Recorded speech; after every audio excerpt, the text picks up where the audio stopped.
Hey guys, welcome back to my channel. उम्मीद करता हूँ आप सब लोग खैरियत से होंगे। दोस्तों, जिल्द पर खारिश और एलर्जी हमें अक्सर परेशान कर देती है। अगर आपको भी इस सूरत हाल का सामना रहता है तो आज हम आपके लिए इस परेशानी का हल लेकर आए हैं। अचानक जिस्म पर उभरने वाली खारिश और एलर्जी के लिए चंद कुदरती चीज़ें बेहद मावन साबित होती हैं।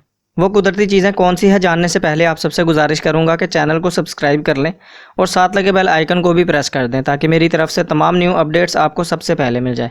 दोस्तों, सबसे पहले है एलोवेरा जेल।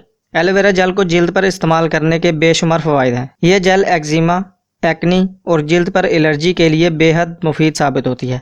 इसके अलावा एलोवेरा जेल में एंटी इन्फ्लेमेटरी, एंटीवायरल और एंटीऑक्सीडेंट खासियत भी पाई जाती है, जो कि जिल्द से मुताल्लिक एलर्जी और ख़ारिश के लिए मुआवन साबित होती है। अगर आपकी जिल्द पर ख़ारिश या एलर्जी हो जाए तो इस पर ताज़ा एलोवेरा जेल लगाने से फ़ौरन आराम आ जाता है। सेकंड नंबर पर है टी ट्री तेल। टी ट्री तेल एंटीसेप्टिक और एंटी इन्फ्लेमेटरी खासियत रखता है। मुतअद्दिद तहकीकात से ये बात भी साबित हुई है टी ट्री तेल जिल्द से मुतालिक बेशुमार मसाइल के लिए बेहतरीन है। अगर आप टी ट्री तेल को जिल्द पर इस्तेमाल करना चाहते हैं तो ज़रूरी है कि इसे किसी जैतून या नारियल के तेल में मिलाकर इस्तेमाल करें। थर्ड नंबर पर सेब का सिरका।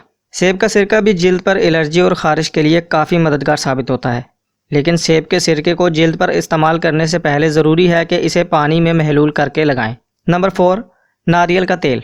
नारियल का तेल तासीर के एतबार से ठंडा होता है, जबकि इसमें एंटी बैक्टीरियल, एंटीवायरल और एंटी इन्फ्लेमेटरी खासियत भी पाई जाती है।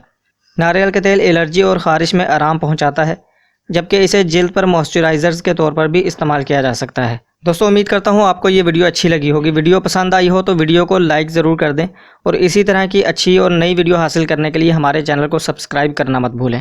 मिलता हूँ आपसे नेक्स्ट वीडियो में। तब तक अपना ख्याल रखें, मुझे दुआ में याद रखें। अल्लाह हाफिज़।